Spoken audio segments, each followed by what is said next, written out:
Alright, we're going to continue on with these unedited lessons for harp players that are starting out. This will be number 3. Still continuing with the B-flat harp, the Hohner Marine Band. And we're going to talk about different methods that you may take to learn, such as reading books. You may go to a bookstore and pick out certain books like Harmonica for Dummies and so forth, and that's fine. Or you may learn via books on the guitar. But there's certain things where you're learning by looking at written material and you're not engaging with your ears. Now, I know these books come with oftentimes CDs, recordings to go along with them, but just the idea of things that can't be conveyed via written material just on its own. Now, there's many times I use written material. There's many times I create my own written material. I've learned songs simply by writing out the lyrics and then tabbing them out myself. But when you're talking about books and so forth that contain tabs, there's certain things that just can't possibly be conveyed in a convenient manner. And that's where certain ways of listening come in.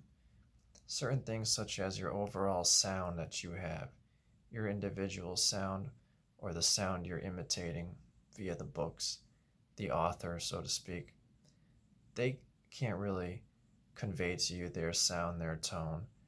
Then music is all about timing. How does it fit together? What are the subtle nuances of the timing? What are the subtle nuances in general? What are the little intricacies of the playing? That's very hard to put into word format.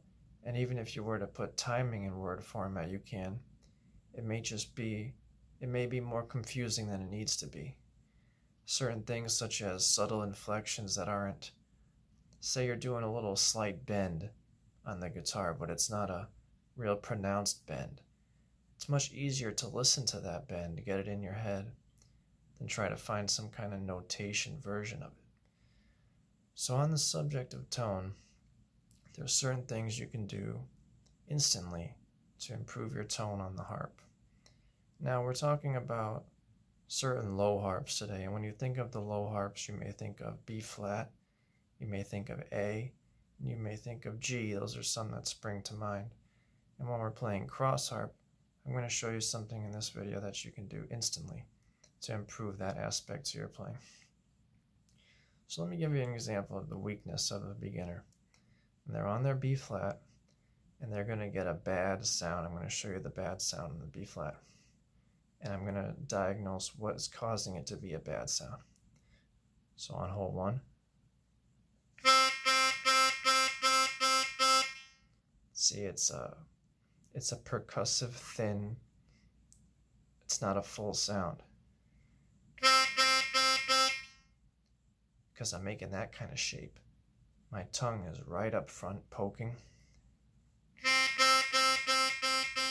My embouchure is not wide enough. But most importantly is this. The jaw needs to droop towards the floor. My whole expression changes. Now you're noticing the sound is sounding better. The difference between this, first relax of course, like that. That's kind of in between. So what is the beginner way?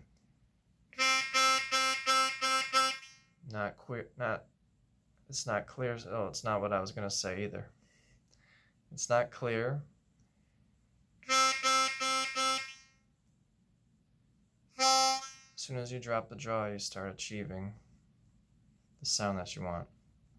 For the 99.9% of the time, occasionally you might want that thin sound for certain musical situations, but you don't want to be limited by that. Most of the time you want that. Because the jaw, let me just take this hand away, go from this to this. Okay? See, my hand is obscuring it.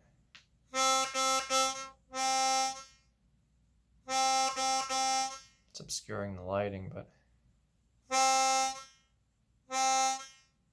tongue is towards the top when you're getting a bad sound, and even your teeth may be clenched inwards. Now how about hole 4, for example? We were just on holes 1. Now, by the way, when you get to hole 2 and so forth on these low harps, that becomes a little less significant. The whole jaw coming down, still something to keep in mind, but that first hole, you really have to get that into your mind, okay?